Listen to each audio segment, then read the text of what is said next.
Hey friends, welcome back to my channel. This is my bullet journal that I began at the start of 2020. And today I'm going to share my top 12 favorite supplies that I use all the time for bullet journaling.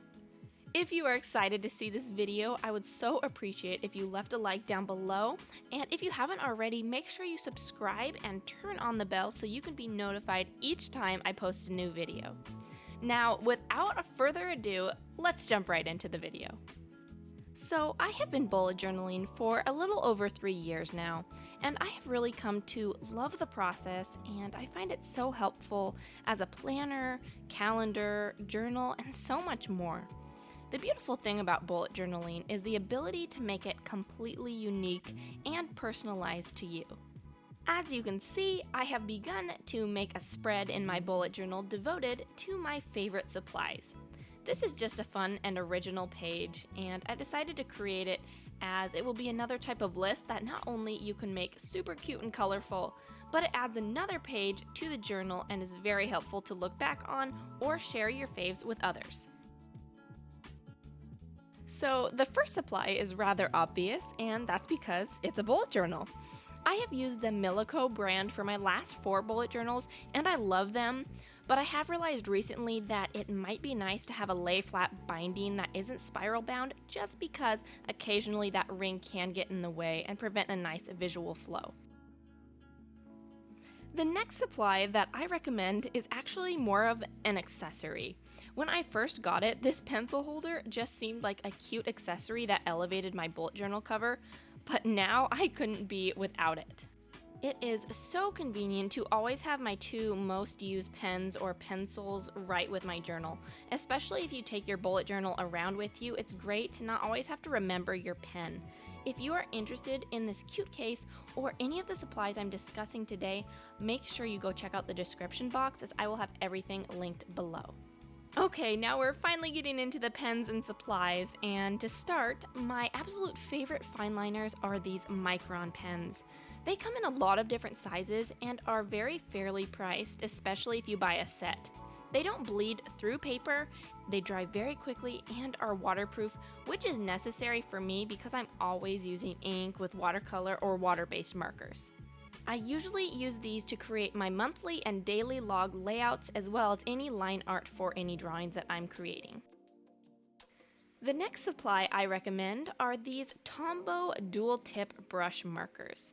They are water-based, which is super cool because you can mix water on top of them and it can turn into almost like a watercolor looking thing, and they are very blendable and they come in a lot of different color palettes, which make using them very enjoyable. I use these for lettering, highlighting, or just coloring things in with, as you can see here. I am hoping to be able to grab another color palette set soon because these are awesome brush pens. They have thick, bold lines or delicate, even lines, which can help make some really creative fonts.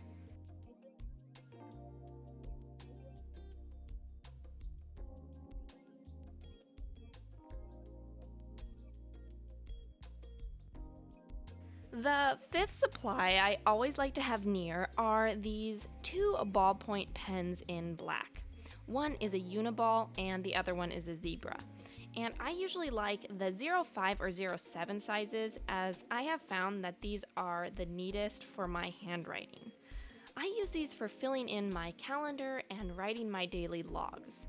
I usually keep at least one of these basic pens always in my smiley band case near my bullet journal, so if I ever need to during the day, these are the pens that I'll go to jot something down.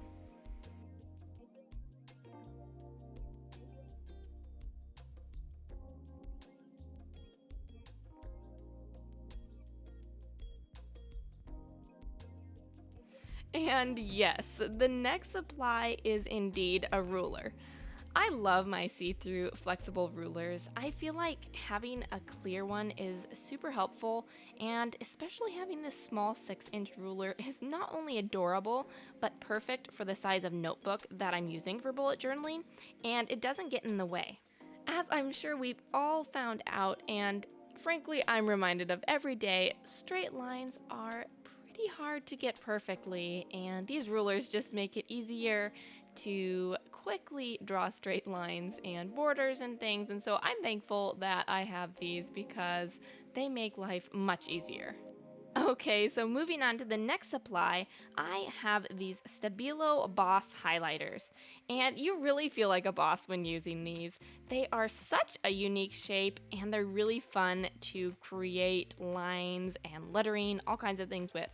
I have the pastel set, and even though I've only had these for a couple of months and I'm fairly new to this brand, I love them and I think their flow is great.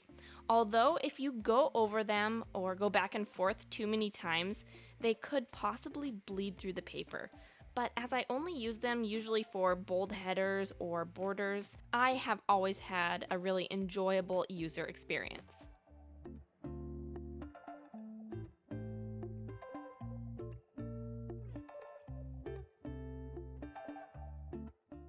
Next on the list are these Tombow Calligraphy Pens, which I'm not going to even try to pronounce the name of.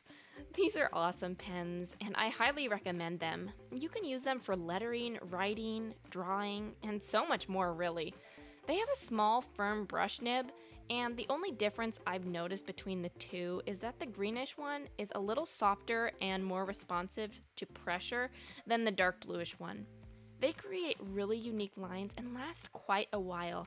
I bought these a couple years ago at least, and just now I'm almost feeling like I need to get another set. Okay, so the next supply is kind of two different supplies actually, but I've grouped them together because they are both white pens that I use to add cute highlights and sparkles over color. I feel like I recommend these in almost every video, but it's probably just because I love how they can elevate any simple illustration. The Sakura brand makes this Jelly Roll white pen, which I have always loved, and the Posca is actually a paint pen with an acrylic base, and it's a little bit broader of a tip for when I want a thicker or a little bit more opaque line. Now, moving on to number 10 on the list is this whiteout tape. And I'm not gonna lie here, this is such a lifesaver. I feel like at this point I'm basically a connoisseur of whiteouts because I feel like I have tried every whiteout that there is, and this has been by far my favorite. I love that it doesn't take any time to dry, which is amazing because I always want to move on and write over it, and it has saved me so many times. Okay, so our next supply, I felt like I just couldn't leave out because I love it and I use it quite often actually for bullet journaling, and it's just watercolor. I love it to add little bits and pieces or color things in that I don't have like the correct marker shade for. It's really handy and it actually creates a cool texture on the paper because yes, the bullet journal paper isn't watercolor paper, but it's surprisingly heavier duty than I thought at first, and it comes out looking really cool at the end.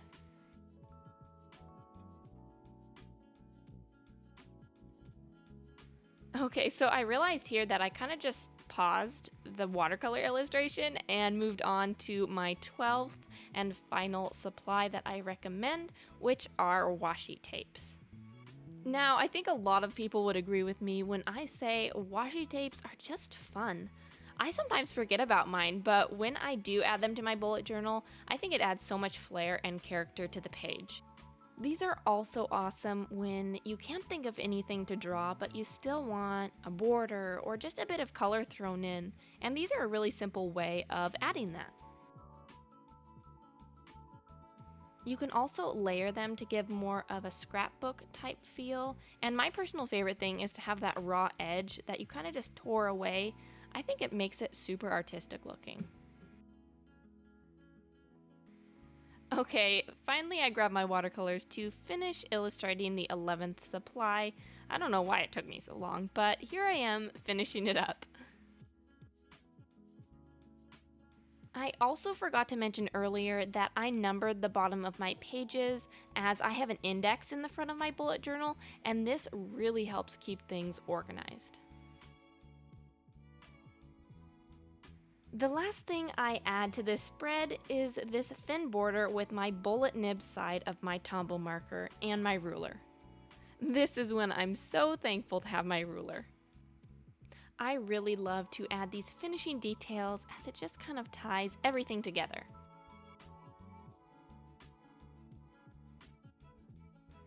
Once I finish up the last details, it is complete, and here is the finished spread. I hope you enjoyed seeing my top bullet journaling recommendations. Comment down below if you have tried any of these supplies. I would love to hear what you think. Thank you so much for watching, and I hope to see you next time.